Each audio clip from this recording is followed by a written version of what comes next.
তোমাদের সামনে এখন নিয়ে এসেছি ক্লাস 11 এর বাংলা এমসিকিউ। তোমাদের ফার্স্ট সেমিস্টারের যে 40টা প্রশ্ন থাকে সেই মানে 40টা প্রশ্নের মধ্যে থেকে এইসব প্রশ্ন কিন্তু আসতে পারে। তোমরা অবশ্যই এইগুলো ভালো মতো করে প্র্যাকটিস করে যাবে। প্রথম প্রশ্নটা দেখো, 1 নম্বর, খেন্তির বয়স কত? উত্তর হবে খ 15 বছর। তোমরা যারা আমার চ্যানেলে নতুন আছো, তোমরা অবশ্যই আমার চ্যানেলকে সাবস্ক্রাইব করবে আর বন্ধুদের মধ্যে শেয়ার করে দেবে, বেল আইকনটা ক্লিক করে দেবে যাতে তোমাদের কাছে নোটিফিকেশনটা তাড়াতাড়ি চলে যায়। 2 এর দাগের, কি গুজব জিজ্ঞাসা করো গিয়ে? কোথায়? উত্তর হবে গ চৌধুরীদের বাড়ি। 3 নম্বর দাগটা দেখো, বলেছে ডায়াগ্রাম চার্ট দেখে সঠিক বিকল্পটি বেছে নাও। উত্তর হবে ঘ কেন না মাছ ধরে রস খায় কে? সহায় হরি। আর সহায় হরি বলছে যে বাগদি দুলে পাড়ায় ঘুরে বেড়ায়। 4 নম্বর দাগের, খেন্তি মেটে আলু আনতে গিয়েছিল কোন জঙ্গলে? উত্তর হবে ক বরজপোতার বনে। 5 নম্বর দাগের খ, খেন্তির বিবাহ হয়েছিল কোন মাসে? উত্তর হবে ঘ বৈশাখ মাসের প্রথমে। 6 নম্বর দাগের, ঘরের দাওয়ায় বসে সহায়রী প্রতিবেশী ড্যাশ সঙ্গে গল্প করেছিলেন। উত্তর হবে ঘ বিষ্ণু সরকারের। পরের প্রশ্ন, সত্য মিথ্যার সঠিক বিকল্পটি বেছে নাও। 1 নম্বর দাগেটা বলেছে মাঘ মাসে খেন্তির বসন্ত হয়েছিল। 2 নম্বর দাগের, বসন্ত গায়ে বেরোতেই শ্বশুর বাড়ির লোকেরা তাকে টালায় ফেলে রেখে গিয়েছিল। 3 নম্বর দাগের, টালায় সহায় হরির দূর সম্পর্কের বোনের বাড়ি। 4 নম্বর দাগের, সহায় হরির বেহাই বাড়ির আত্মীয়রা তাদের কার্যের নিরিখে চামার প্রকৃতির। এর মধ্যে কোনটা হবে? উত্তর হবে খ 1 নম্বরটা মিথ্যা, 2 নম্বরটা সত্য, 3 নম্বরটা সত্য, 4 নম্বরটা সত্য। 8 নম্বর দাগের, খেন্তির 2 বোনের নাম। উত্তর হবে গ পুটি ও রাধি। 9 দাগের বলেছে মার্জারের কথাগুলি কমলাকান্তের মনে হয়েছিল ড্যাশ। উত্তর হবে গ ভারী সোশ্যালিস্টিক। সোশিয়ালিস্টিক। 10 দাগেরটা দেখো, কমলাকান্ত মার্জারির প্রতি ধাবিত হয়েছিলেন যা নিয়ে। উত্তর হবে ক ভগ্ন যষ্টি। 11 নম্বর দাগেরটা, পরোপকার পরম ধর্ম, বক্তা কে? উত্তর হবে খ বিড়াল। 12 নম্বর দাগেরটা, বিড়াল পুনরায় ক্ষুধায় কাতর হয়ে এলে কমলাকান্ত তাকে দেবে। উত্তর হবে ক আফিম।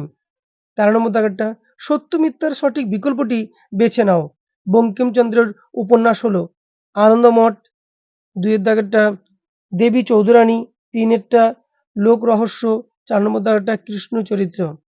তাহলে ক দাগেরটা হবে ক এর 1 এরটা সত্য, 2 এরটা সত্য, 3 এরটা মিথ্যা, 4 এরটা মিথ্যা। পরের প্রশ্ন দেখো, 14 নম্বর দাগের, দিনের বন্ধু দিন কথার অর্থ?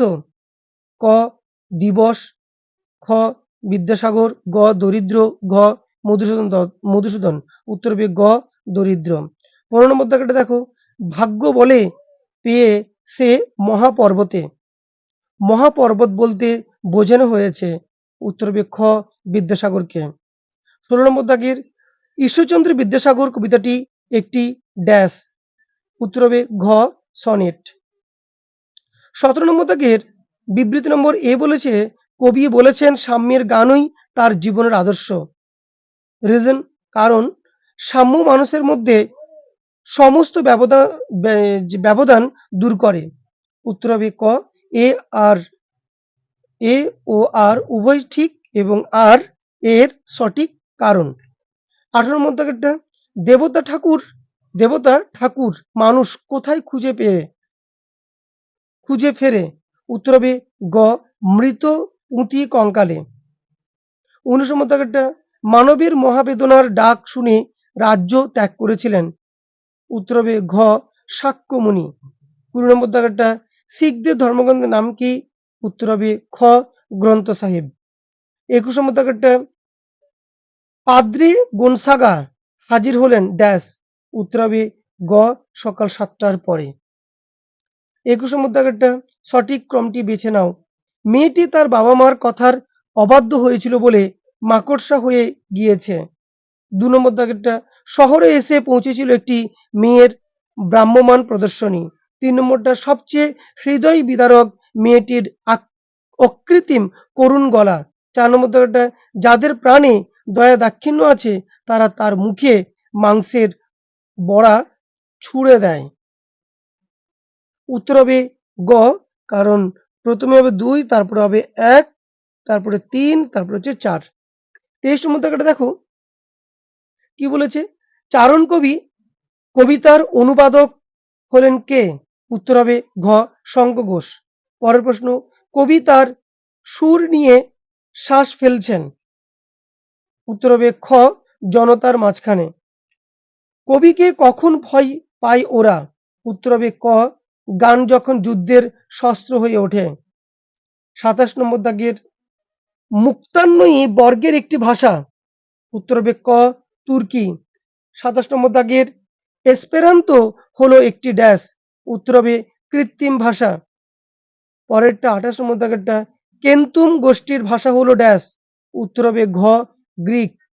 29 নম্বর দাগেরটা চর্যাপদ যে স্তরের সাহিত্যিক নিদর্শন। উত্তর হবে ঘ নব্য ভারতীয় আর্য। 30 নম্বর দাগেরটা বাংলা ভাষার জন্ম যে যে প্রাকৃত ভাষা থেকে। উত্তর হবে মাগধি। 31 নম্বর দাগেরটা দেখো ভাষা বংশগুলির মধ্যে বৃহত্তম হলো কোনটি? উত্তর হবে ক ইন্দো ইউরোপীয় ভাষামন। এবার বলছে ক স্তম্ভের সঙ্গে খ স্তম্ভ মিলিয়ে সঠিক বিকল্পটি বেছে নিতে বলছে। একের সঙ্গে ইন্দো ইউরোপীয়, তারপরে 2 নম্বর অস্ট্রিক, 3 নম্বর দ্রাবিড়, 4 নম্বর ভোট চীনা। এর সঙ্গে কোনটা কোনটা মিল আছে? উত্তর হবে ঘ একের সঙ্গে ডি, মানে ইন্দো ইউরোপীয়র সঙ্গে বাংলা। এবারে 33 নম্বর দেখো বলেছে মধ্য ভারতীয় আর্য ভাষার সময়কাল। উত্তর হবে খ 600 খ্রিস্টপূর্বাব্দ থেকে 900 খ্রিস্টাব্দ পর্যন্ত। 34 নম্বর দাগেরটা সাধু ভাষার নামকরণ করেন ড্যাশ। উত্তর হবে ক রামমোহন রায়। 35 নম্বর দাগেরটা মালদা দিনাজপুরে যে উপভাষা প্রচলিত। উত্তর হবে ঘ বরেন্দ্রী। 36 নম্বর দাগেরটা মূল বইয়ে চর্যাপদের মোট সদর সংখ্যা ধরা হয়। উত্তর হবে ঘ 51টি। 37 নম্বর দাগেরটা কেস স্টাডি করতে বলেছে। কেস স্টাডি করে প্রশ্নটির উত্তর দাও। এখানে বলেছে যে উঁচা উঁচা পার্বত তহি বসই সবরি বালি চর্যাপদের একটি পদ। এইরকম আরো পদ রয়েছে চর্যায়, এই উচ্চারণ ও বানান প্রচলিত বাংলা ভাষার থেকে একটু আলাদা। তাহলে এই চর্যার ভাষা বাংলা ভাষার কোন পর্যায়ের অন্তর্ভুক্ত? উত্তর হবে ঘ দাগের নব্য ভারতীয় আর্য ভাষা। 38 নম্বর দাগেরটা চর্যাপদে যে ধর্মের তত্ত্বকথা আছে। উত্তর হবে ক বৌদ্ধ ধর্মের। 39 নম্বর দাগেরটা বাংলায় প্রথম শ্রী চৈতন্য জীবনী গ্রন্থ হলো ড্যাশ। উত্তর হবে খ চৈতন্য ভাগবত। 40 নম্বর দাগেরটা 40 নম্বর দাগেরটা কি বলেছে? পদ্মাবতী কাব্যের রচয়িতা কে? উত্তর হবে ঘ দাগের আলাওল।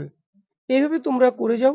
আমি আরো তোমাদের জন্য অনেক প্র্যাকটিস সেট এইভাবে সাজেশন আকারে নিয়ে আসবো। তোমরা অবশ্যই সেগুলো করবে, তোমাদের অবশ্যই কমন আসবে।